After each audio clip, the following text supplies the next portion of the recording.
রাজ্যের রাজনীতিতে আবাস যোজনা এখন শুধু একটা সরকারি প্রকল্প নয়, বরং বড় রাজনৈতিক অস্ত্র। একদিকে গরিব মানুষের মাথার ওপর পাকা ছাদের প্রতিশ্রুতি, অন্যদিকে সেই স্বপ্ন ঘিরেই বারবার উঠছে দুর্নীতির অভিযোগ। কাটমানি, তোলাবাজি, সুবিধাভোগের তালিকায় অনিয়ম, এই সমস্ত অভিযোগে আগে উত্তাল হয়েছে বাংলার রাজনীতি। আর এবার ফের আবাস যোজনাকে কেন্দ্র করে বিস্ফোরক অভিযোগ উঠল কোচবিহারে। অভিযোগ, গরিব মানুষকে সরাসরি বাড়ি পাইয়ে দেবার নাম করে টাকা তোলা হচ্ছিল প্রকাশ্যেই। আর সেই অভিযোগের জেরে গ্রেফতার হলেন দুই তৃণমূলের নেতা নেত্রী। এই ঘটনাকে ঘিরে শুরু হয়েছে তীব্র রাজনৈতিক চাপানোতর। পুলিশ সূত্রে জানা গিয়েছে ধৃতদের নাম প্রতাপ চন্দ্র এবং সেলিনা খাতুন। প্রতাপ চন্দ্র স্থানীয় তৃণমূলের বুথ সভাপতি এবং সেলিনা খাতুন তৃণমূলের পঞ্চায়েত সদস্য। মঙ্গলবার অভিযুক্ত দুজনকেই কোচবিহার আদালতে তোলা হয়। এই গ্রেপ্তারির পর থেকেই এলাকায় রাজনৈতিক উত্তেজনা ছড়িয়েছে। ঘটনার সূত্রপাত কোচবিহারের গঙ্গালের কুঠি ঘেগড়ি ঘাট এলাকায়। এলাকার বাসিন্দা জয়দেব দে অভিযোগ করেন, তাকে আবাস যোজনার বাড়ি পাইয়ে দেবার প্রতিশ্রুতি দেওয়া হয়েছিল, কিন্তু সেই প্রতিশ্রুতির আড়ালেই চলছিল টাকার খেলা। অভিযোগ অনুযায়ী দফায় দফায় তার কাছ থেকে টাকা নেওয়া হয়। শুধু তাই নয়, শেষ দফায় ডিজিটাল পেমেন্ট অ্যাপের মাধ্যমে তার কাছ থেকে 5,000 টাকা নেওয়া হয়েছে বলেও দাবি করেছেন তিনি।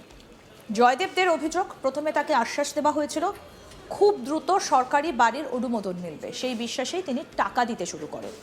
কিন্তু সময় গড়ালেও কোনো কাজ না হওয়ায় সন্দেহ তৈরি হয় তার মনে। পরে তিনি বুঝতে পারেন প্রতারণার ফাঁদে ফেঁসে গিয়েছেন। এরপরই সরাসরি কোতোয়ালি থানায় লিখিত অভিযোগ দায়ের করেছেন তিনি। অভিযোগ পাওয়ার পরই সক্রিয় হয় পুলিশ প্রশাসন। দ্রুত তদন্তে নেমে অভিযুক্ত দুই তৃণমূল নেতা নেত্রীকে গ্রেফতার করা হয়। কোচবিহার কোতোয়ালি থানার আইসি সুকুমার ঘোষ জানিয়েছেন, অভিযোগকারীর বয়ানের ভিত্তিতে কাটমানি এবং তোলাবাজির অভিযোগে 440-26 নম্বর ধারায় মামলা রুজু করা হয়েছে। ধৃতদের বিরুদ্ধে তদন্ত চলছে এবং পুরো ঘটনার সঙ্গে আরও কেউ জড়িত কিনা সেটাও খতিয়ে দেখা হচ্ছে।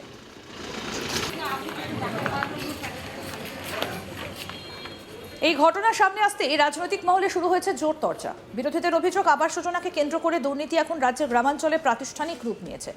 গরিব মানুষের প্রাপ্য সরকারি সুবিধেও নাকি এখন কাটমানি ছাড়া মেলে না। যদিও শাসক দলের দাবি, কোনো অভিযোগ প্রমাণিত হবার আগেই রাজনৈতিক উদ্দেশ্য প্রণোদিতভাবে বিষয়টাকে বড় করে দেখানো হচ্ছে। তবে রাজনৈতিক তরজা যাই হোক না কেন, এই ঘটনায় বড় প্রশ্নের মুখে পড়েছে প্রশাসনিক স্বচ্ছতা। কারণ যেসব গরিব মানুষের জীবন বদলানোর কথা, সেই প্রকল্পের নামে যদি দুর্নীতির অভিযোগ ওঠে, তাহলে সাধারণ মানুষের আস্থা কোথায় দাঁড়াবে? এখন সকলের নজর তদন্তের দিকে, কারণ এই তদন্তই বলে দেবে আবাসের স্বপ্ন দেখিয়ে আসলে কত বড় দুর্নীতির জাল ছড়িয়ে পড়েছিল বাংলার গ্রামে গ্রামে। আমাদের প্রতিনিধি মনসুর হাবিবুল্লাহ কি প্রতিবেদন তুলে ধরেছেন, শুনব। রাজ্যে পালা বদলের পরে মুখ্যমন্ত্রী শুভেন্দু অধিকারী হুঁশিয়ারি দিয়েছেন, যারা দুর্নীতি করেছেন তাদের কাউকেই ছাড়া হবে না। এর ক্ষেত্রে তিনি বলেছেন, যদি প্রমাণ সহ কেউ তার ডিজিটাল প্রমাণপত্র দিতে পারেন তাহলে আরও বেশি করে হবে। এবার ডিজিটাল লেনদেনে গ্রেপ্তার করার অভিযোগে, কাটমানি নেওয়ার অভিযোগে গ্রেপ্তার হলেন কুচবিহারের তৃণমূল কংগ্রেসের এক পঞ্চায়েত সদস্য সেলিনা ও ওই বুথের যে তৃণমূলের বুথ সভাপতি রয়েছেন তিনি প্রতাপ চন্দ্র। অভিযোগ, জয়দেব দে নামে এক ব্যক্তির কাছ থেকে বাংলা আবাস যোজনার ঘর দেওয়ার, প্রধানমন্ত্রী আবাস যোজনা যে ঘর প্রকল্প বা পশ্চিমবঙ্গে এটা বাংলা আবাস যোজনার নাম করে তৎকালীন যে সরকার চালাতেন, সেই আবাস যোজনা ঘর দেওয়ার জন্য 5,000 টাকা নিয়েছিলেন। আর সেই টাকা জয়দেব বাবু পেটিএমে প্রদান করেছিলেন, আর সেই প্রমাণ তার কাছে রয়ে গেছে। আর সেই প্রমাণ তিনি পুলিশকে হাতে জমা দিয়ে অভিযোগ করতেই শটান গ্রেফতার করেছে তাদের শুভেন্দু অধিকারীর পুলিশ। কুচবিহার কোতোয়ালি থানার নেতৃত্বে গ্রেপ্তার করা হয় তৃণমূলের পঞ্চায়েত সদস্য ও ওই বুথের বুথ সভাপতি।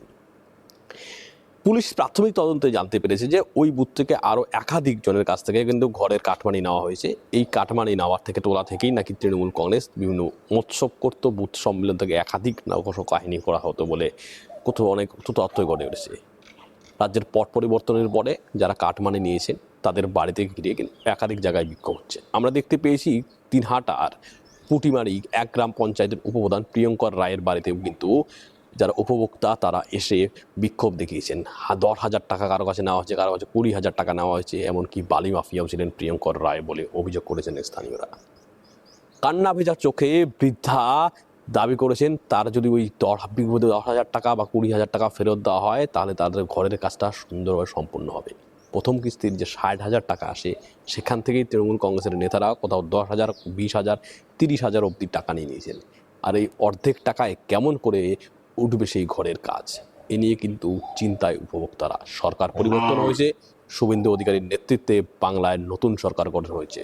পরিবর্তনের সরকার কিন্তু দুর্নীতির বিরুদ্ধে জিরো টলারেন্স নীতি গ্রহণ করেছে। যারা দুর্নীতি করেছে তাদের বিরুদ্ধে কঠোর ব্যবস্থা নেওয়া হবে। থানায় অভিযোগ করলে থানা দ্রুত তার সঙ্গেও পদক্ষেপ নেবে। মুখ্যমন্ত্রী এই হুঁশিয়ারির ফলেই কিন্তু চারিদিকে শোরগোল পড়ে গেছে। যারা দুর্নীতি করেছে তারা কিন্তু থরথর কম্পমান। আর এই দুর্নীতিবাজদের খোঁজে চারিদিকে অভিযান চালাচ্ছে পুলিশ। দীর্ঘদিন ধরে দিনহাটা পুরসভার দুর্নীতির ফাইল ঠান্ডা করে চলে গিয়েছিল। ভুয়ো প্ল্যান পাস কাণ্ডে কয়েক কোটি টাকা তোলা হয়েছিল। রাজ্যের প্রাক্তন মন্ত্রী উদয়ন গুহ মমতা বন্দ্যোপাধ্যায়ের প্রিয় নেতা ছিলেন উত্তরবঙ্গে। সেই মমতা বন্দ্যোপাধ্যায়ের উদয়ন গুহর ঘনিষ্ঠ নেতারা কিন্তু এখন গ্রেফতার হচ্ছে, কেননা সেই পুরসভার পুরো দুর্নীতির ফাইল কিন্তু আবার নতুন করে খোলা হয়েছে। তো প্রথম গ্রেপ্তার হয়েছে উদয়ন গুহর সবচেয়ে ঘনিষ্ঠ দিনহাটা শহরের মহিলা তৃণমূল কংগ্রেসের এক সময়ের সভানেত্রী, যুব তৃণমূল কংগ্রেসের সভানেত্রীও ছিলেন, এবং উদয়ন গুহর সর্বক্ষণের ছায়াসঙ্গী হিসাবে দিনহাটা শহরে পরিচিত ছিলেন মৌমিতা ভট্টাচার্য। আর মৌমিতা ভট্টাচার্য দেওয়া তথ্য নিয়ে যখন পুলিশ অভিযান চালায় দিনহাটা পুরসভার প্রাক্তন চেয়ারম্যান গৌরীশঙ্কর মাহেশ্বরীর বাড়িতে, তিনি তৃণমূল কংগ্রেসের দিনহাটা পুরসভার 11 নম্বর ওয়ার্ডের কাউন্সিলরও বটে, আর তার বাড়িতে অভিযান চালাতেই সুরসুর করে মধ্যরাতে এসে দিনহাটা থানায় কিন্তু তিনি আত্মসমর্পণ করেছেন। আর আত্মসমর্পণ করে কিন্তু দাবি করেছেন ষড়যন্ত্রের শিকার হয়েছেন তিনি। দিনহাটাতে এই চিত্র কিন্তু কুচবিহার জেলা জুড়ে দেখা যাচ্ছে, রাজ্য জুড়ে একই চিত্র।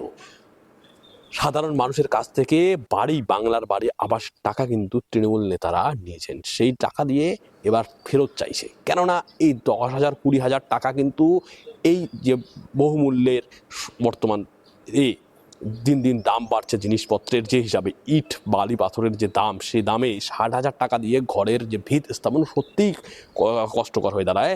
আর সেখান থেকেই কাটমানি নিয়েছেন।